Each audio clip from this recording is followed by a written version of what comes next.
Hello, good morning everybody. It's a wet and windy Galashiels this morning. As we say in Scotland, it's a bit dreek. Lots and lots of things to talk about. I probably won't get through them all. Let's start off with this one then. Yesterday I responded to a gentleman who had commented on one of Erakoze's videos, and it said basically how to wind up Erakoze. This is how you do it, right? You comment like this fellow did. You've only watched a documentary. Go and do your homework. Go and check out the facts, which of course was in a way quite comical, because Erakoze has done nearly 400 videos about not just making a murderer, other things as well. Obviously the staircase, O.J. Simpson, Scott Davis, Devontae Sanford.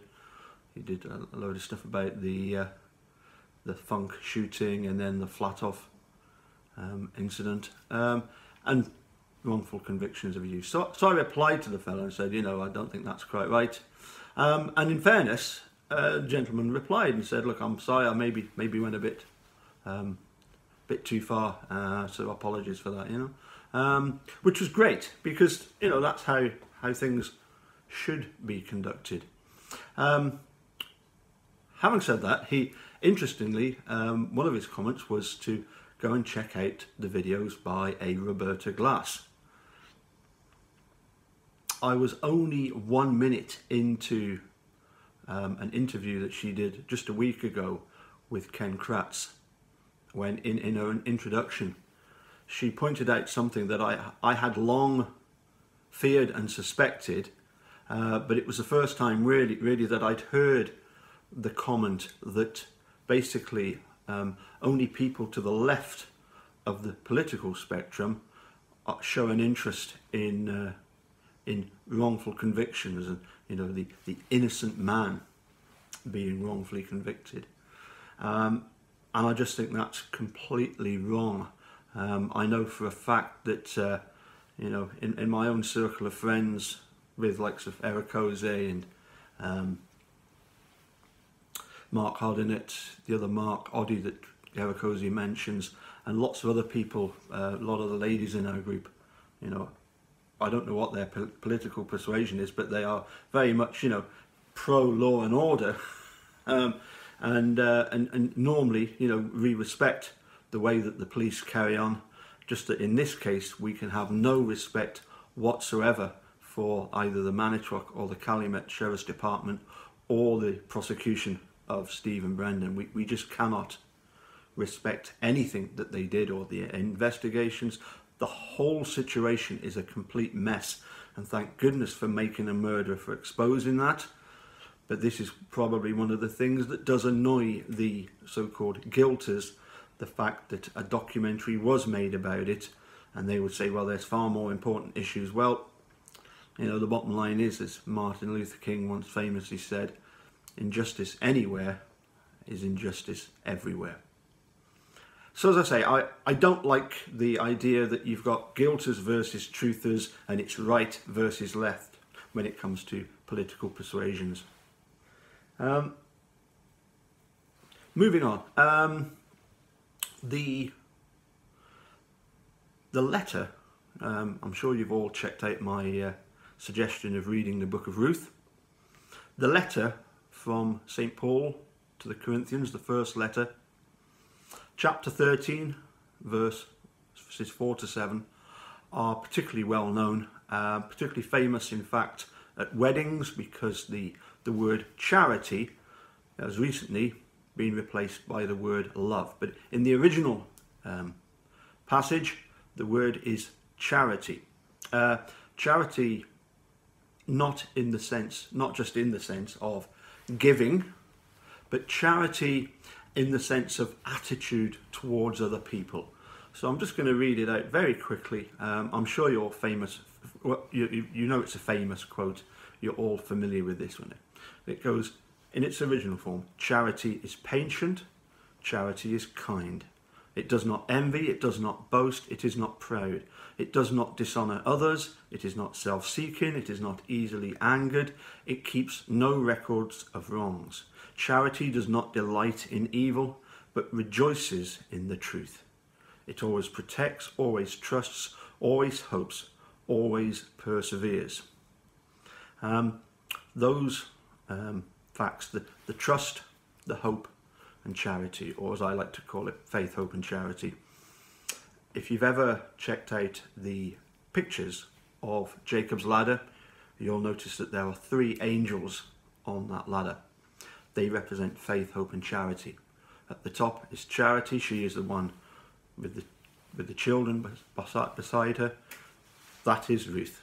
That is why I was going on about Ruth, because she's the angel of charity.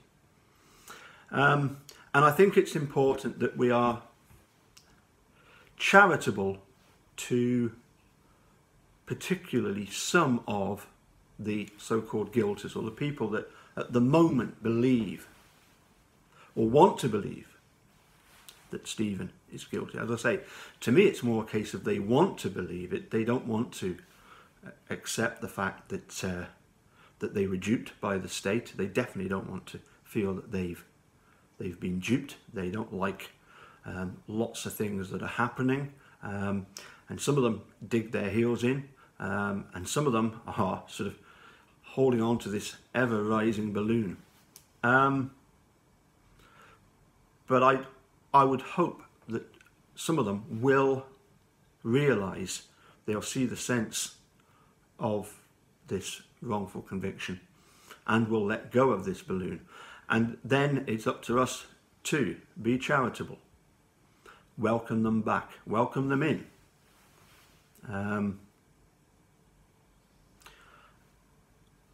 That's something that Eric Jose stressed, didn't he, when he said, when you're replying to conspired, do so in a respectful manner. And that's definitely something that happened, because they've just recently done a wee YouTube video where they acknowledged the fact that a lot of people, they called us a clan. I find that quite good, because obviously from Scotland, this is where clans come from, you know. Anyway, next point. One of the problems, of course, that has arisen in this case. I mean, remember, of course, we are around about the middle of this process of finding out what really happened. You know, things will change. This is definitely a roller coaster ride. A bit like how Perplexed, the lovely Laura, presented it as being, you know, you've got a series of dots, but there's no straight line from one dot to the next. It's not going to be like that. And incidentally, congratulations to both Laura and Eric Jose on 1 million views. That's absolutely outstanding. Well done to both of you for your fantastic efforts. And of course, all the other people out there making videos about the case, showing an interest in the case. For me, one of the problems with this is the fact that we have now had Bobby Dassey and Scott Taddick named as potential suspects for the crime. In fact, Stephen in his phone call says, you know, I think it's more the other one, as in Scott Taddick. And the problem with them being named is it does bring the case right back to Stephen's next door neighbour. It brings it right back to the yard, which is, you know, a bit of a concern that it's right on Stephen's next door. And you do get the sense when you listen to some of what Stephen's saying that he was beginning, him and Chuck were definitely getting a bit nervous about what's going on here. Why are we seeing these tail lights and headlights, and you know, why was somebody cleaning up the blood in the sink? Why can I smell cigarettes? I think they knew that something was going down.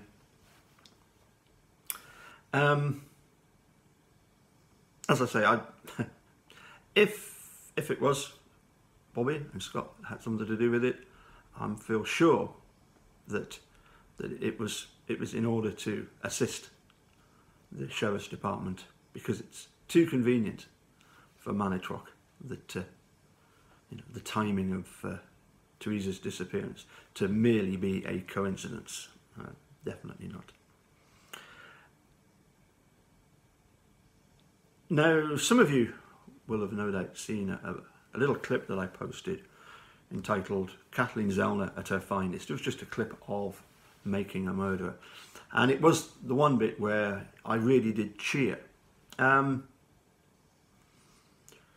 of you will be well aware of the fact that some people believe fully in Brendan's innocence, but fully or almost fully believe that Stephen is guilty.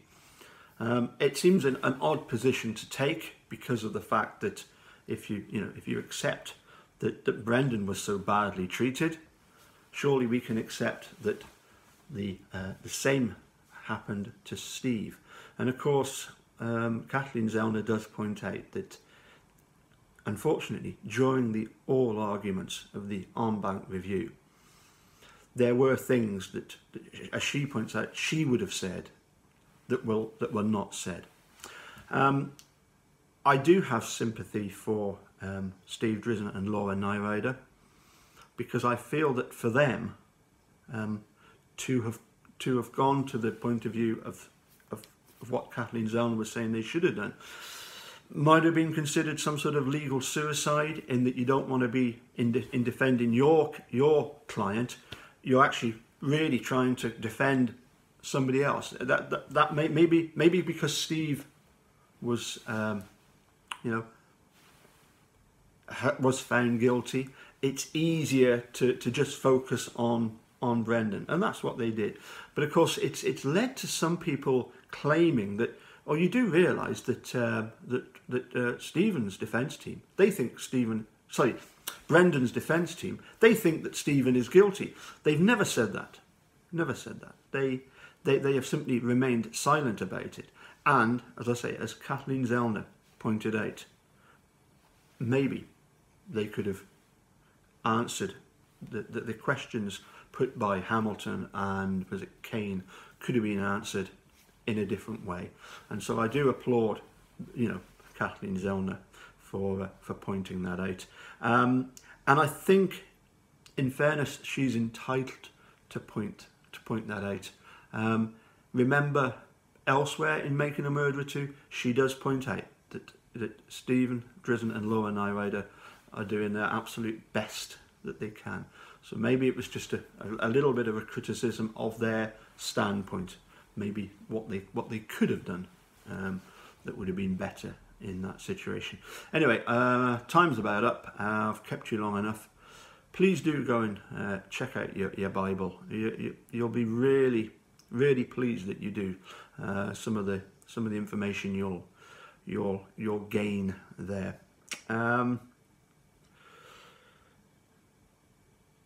One other thing I'm just going to very, very briefly mention. It's been suggested to me that, and I've heard it a few times, that over there in Manitrock and Calumet, that as Mark Oddy points out, all compasses point north. He actually got in touch with me a long time back, asking me about the Freemasons and the Masonic movement. Personally, I think that if a lot of the characters are members of a fraternity, and clearly they do have big gold chunky rings on their right hand, like Herman and Pargel, and a few others, I think Kratz and Peterson, I think, yeah. There's a few of them that have got these big chunky rings. If they are a member of a fraternity, I don't think that it's the fact that it's a Masonic fraternity that is going to be the deciding factor here. I think it's more a case of they are all part of a law enforcement fraternity. Certainly if they are dragging down, as they are, the name and the reputation of sheriff's departments in Manitou and Calumet, if they are a member of, say, a Masonic fraternity, then yes, people throughout the world are watching what's going on, but they can only do something in terms of kicking them out later on. Presumption of innocence even applies to members of Calumet and Manitowoc, who clearly have done something pretty awful in this case. The more we find out about it, the more it stinks, basically. I mean, it stinks so badly that I can smell it over here, 4,000 miles away in Galashiels. Anyway, as I said, I think I've talked enough. We'll catch you again soon. Bye for now.